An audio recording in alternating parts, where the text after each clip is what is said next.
So Trudeau is setting up this infrastructure bank with private money, meaning that what he's trying to do is he's trying to get private investors to put money into public infrastructure, with the end result of probably some of the money coming out of it. And there's this kind of a big pushback on that. People saying, gee, why doesn't he just print the money and use it, do it with public funds?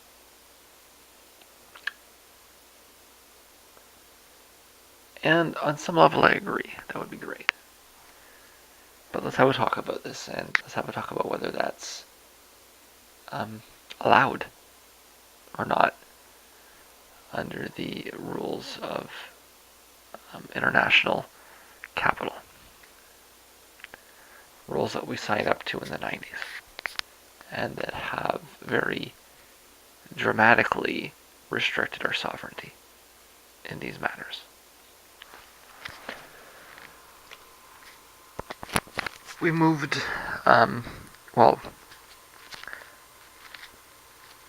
right now I've got all of this in text documents because Google has decided to become unreliable. I had Google deleting posts, so I just took everything off. And we'll be moving to Blogspot in the future. The primary reason that I endorsed Justin Trudeau was also for stimulus spending, and specifically an idea he floated in his platform around a green infrastructure bank. And I think that's a way better idea than a carbon tax. The reason is that what a carbon tax does is it makes the economy reliant on the fossil fuels that what it does is conservatives are right, okay, regarding this particular issue. Bringing in a carbon tax is not going to reduce emissions. What it will do is it will make the government reliant on emissions, and that will provide an incentive to the government to increase emissions. It's a tax redistribution scheme. And 50 years ago, I might have supported that. Nowadays, with what we understand about this, we can't do that, okay? This is a 20th century policy. We need 21st century policies. We need to move forwards. A green infrastructure bank is a 21st century policy because it's about transitioning away from fossil fuels. That's something that would actually work. And it's the reason I endorsed this party, because they promised that. He had all these sort of, typical expected promises floating around. But then he shows up with this, and it was a very pleasant surprise, a very good breath of fresh air, that he seemed to be cognizant that, okay, you don't solve this problem with carbon taxes, you solve it with infrastructure spending. It was clarity. Where did it go?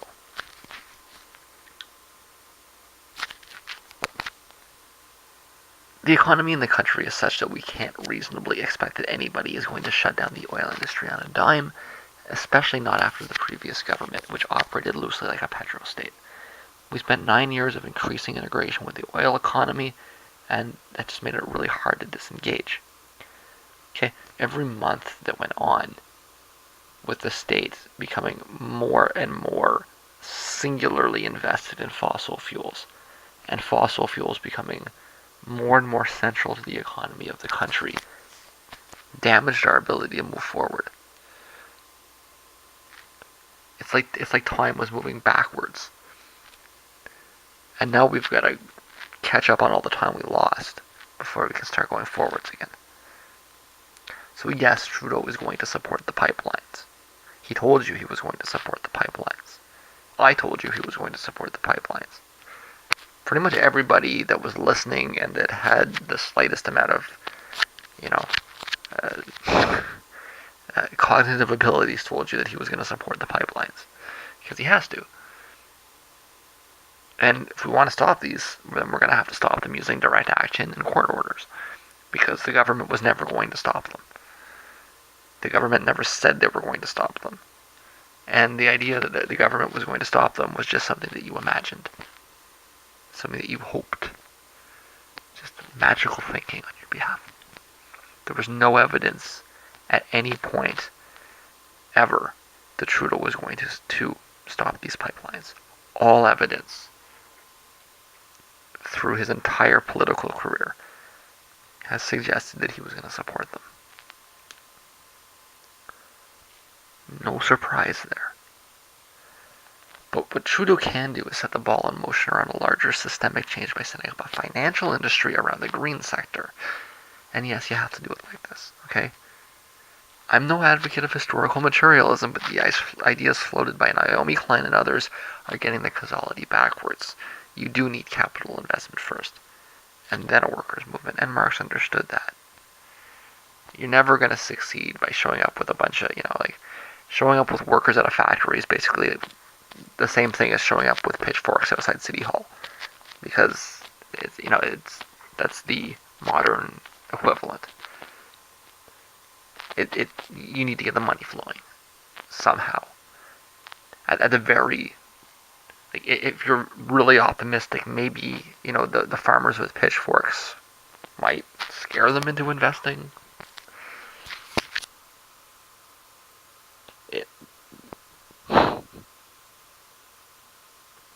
Workers don't put the capital down to build factories, right? And so Trudeau can play a very important facilitative role here, given that we exist in the existing neoliberal order. What he's floating is really a prerequisite for a serious economic shift to renewables. This is how you do it. If you were going to do it, he put down the plan. He got this right, and that's why I endorsed him. Well, not in the pod, of course, but I mean, he got the green energy thing right. You put money in, you transition, and then once we have a green energy sector that can kind of compete with the oil sector, or looks like it's going to compete in the future, then we can pull the plug on this dirty shit, right? And he's been taking some steps in this direction. Unfortunately, the media is trying to change the topic by pointing out that he's floating the bank as a public-private investment. Now, you can make the argument that this is exactly the same error that his father made in shifting to more private borrowing, which some people pinpoint as the source of our debt problem in the 80s. That's not really right.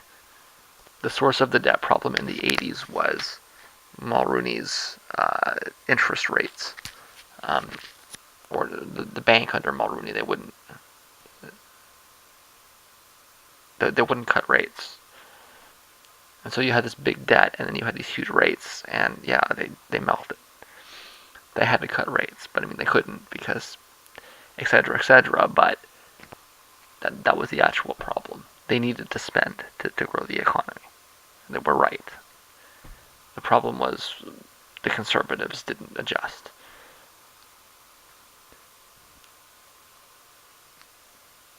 That said, you would be right to argue that it was an error to move to more private borrowing. They should have used more public borrowing, right? But you'd be wrong to argue that it was Trudeau's error. The shift from public to private borrowing came out of an international agreement around the dismantlement of Bretton Woods. Canada would have faced penalties had it ignored it. So rather than point to Trudeau's implementation as an error, one should look at his incomplete implementation as a partial victory. The reasons we didn't get nailed on the housing collapse ultimately stem back to Trudeau pushing back, however carefully, on this international consensus as it developed in the early 70s. And he had to be very careful, because he had both the Brits, he had the Thatcherites, and he had the Americans, he had the Nixon, Reagan people, future Reagan people, lined up against him. So he was kind of trying to squeeze his way in between there, and he kind of squirmed out of doing all of the things that they wanted him to do. They were completely wrong. They were batshit insane right? And so he's trying to escape these crazy people, and apply a semblance of sanity, to the economic system. And when the press went after him, they said he didn't know what he was doing. No, it was. I think that we can see, in the long side of history, that it was Thatcher that didn't know what she was doing, okay, and that it was Nixon that didn't know what he was doing. Nixon pulled a plug. He didn't even tell anyone. It was just like people woke up one day. I think Trudeau said he read it in the paper. There was no warning. And then you had the OPEC people freaking out over that. The whole Kissinger thing in the Middle East. Trudeau could not have been dealt a worse hand in terms of the economy around him.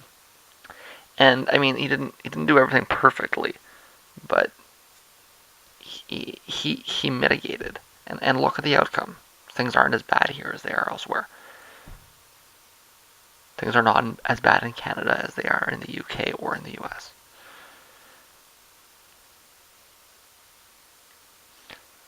The idea that the private-public partnership is being compared against, that is a new infrastructure bank set up as a subsidiary of the Bank of Canada, public money, is certainly a superior one in the eyes of this commentator. I agree. I would rather see them print public money. It would be. I mean, this was a consensus that was, what is that, 40 years ago?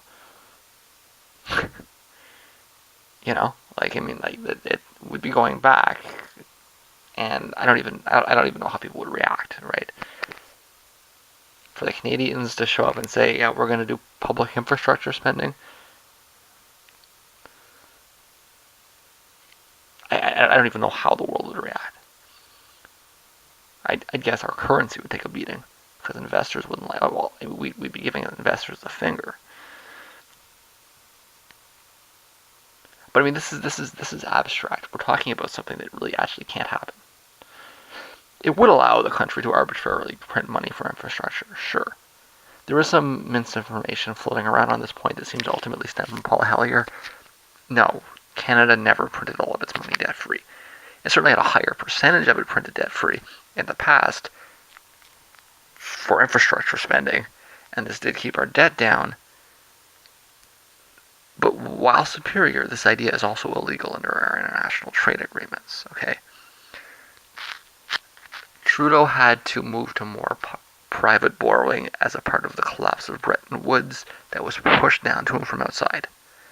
And he had to be very careful in how he reacted to that. And like I say, I don't even know how we would even think about going back to that at this point without the whole, naive leftist that just thinks we should. It's not that I disagree. I do agree. It's just they would treat us like we're Zimbabwe or something. Like they would.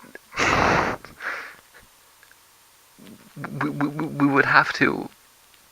We would need. Maybe Zimbabwe's a little like Venezuela, in anyways. We would get nailed from the outside. Investors would just kill us. And it does matter, because we're not self-sufficient. And we do have international trade. And we want international trade. We want to create things and sell them and trade. And we want to import bananas and all these other things, right? And if there was anybody else on their side, maybe. But I mean, there's. Even Cuba looks like we're going to lose Cuba, we don't. There's nothing there to go towards. There's no alternative. It's a pipe dream. But even so, going back to the pre-Bretton Woods consensus would at least be legal, right? But ignoring NAFTA and ignoring the WTO would have consequences. And those consequences could hit us really badly. We need a thought experiment here. But the experiment is also very real. It happened recently in Ontario. And many of Trudeau's closest advisors who came from the Ontario Liberal government lived it firsthand. Let's say that Trudeau sets up the Green Bank and uses it to subsidize local technology companies. What that does is open up the government to legal action under the WTO, under NAFTA, under the TPP should it come into force, and under the CETA too for anti-competitive investment practices. And we would never win such a case. Rather, these agreements were designed partially to prevent public investment strategies. When we signed NAFTA and we joined the WTO, it was to prevent public infrastructure spending. We signed that away.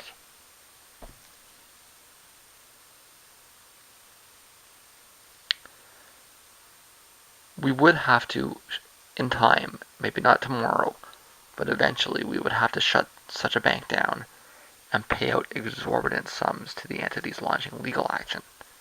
And don't think that won't happen, because it already did. The irony is that many of the people pushing the alarm on the involvement of private investment are also in support of the agreements that necessitated it. And it's not nefarious. Okay? These people, working at the Toronto Star is better, but I mean these people working at Global News or something, that are saying that, well, why don't we just have public, and then they go out and then they hit them on wanting to renegotiate NAFTA.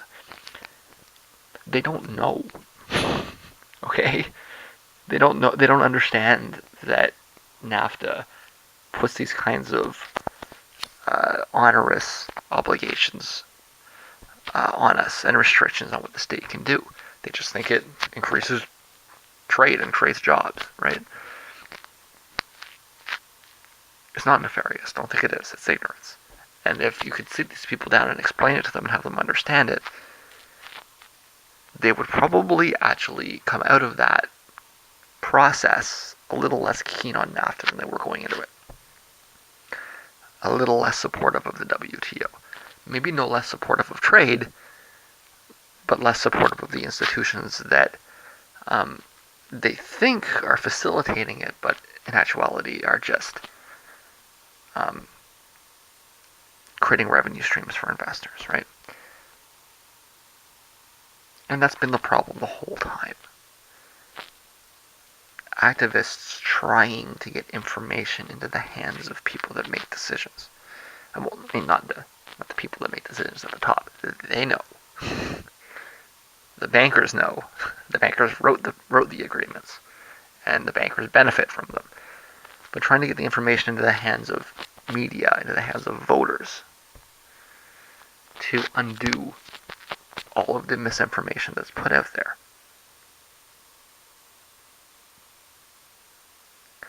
To warn people that these agreements would tie the hands of government years down the road.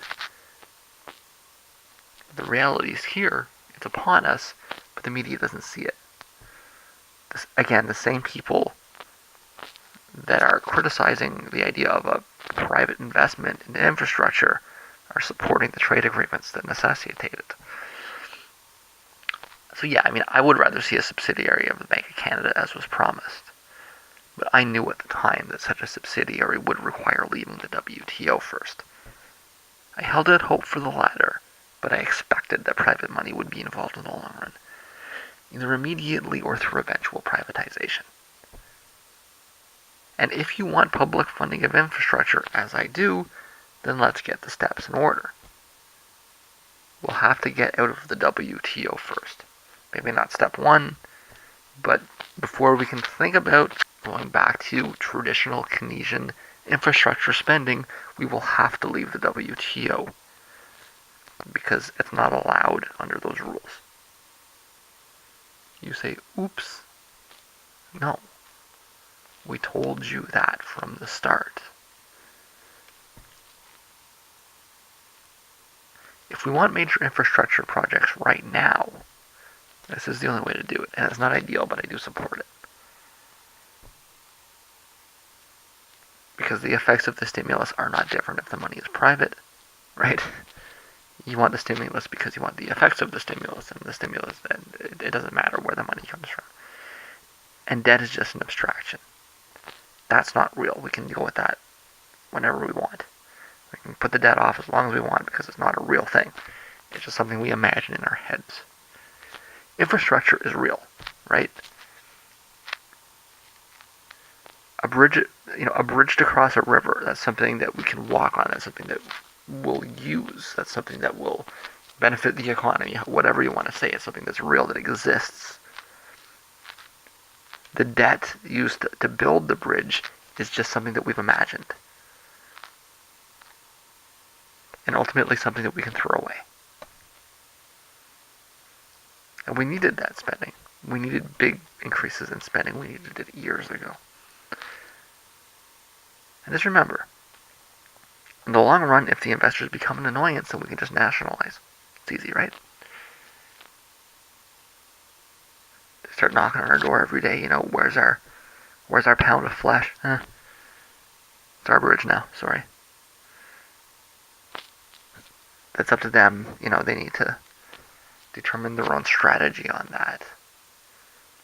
But for right now, let's just take their money and put it to use. It's a path of least resistance. It's smart, and it's why the party works and the country works, despite being surrounded by a world that is often completely irrational. Do I think the Liberals would rather just use public money? Yeah. Do I think the Liberals want to send, royalty checks off to investors in Germany? Of course they don't. But it's the price you pay for being integrated into a global economy the way that it is. And we have to do a lot more than complain about, the way that we're funding our infrastructure here if we want to resolve that problem. There were people warning of us about this. We chose not to listen to them, and now we have to deal with the consequences of it.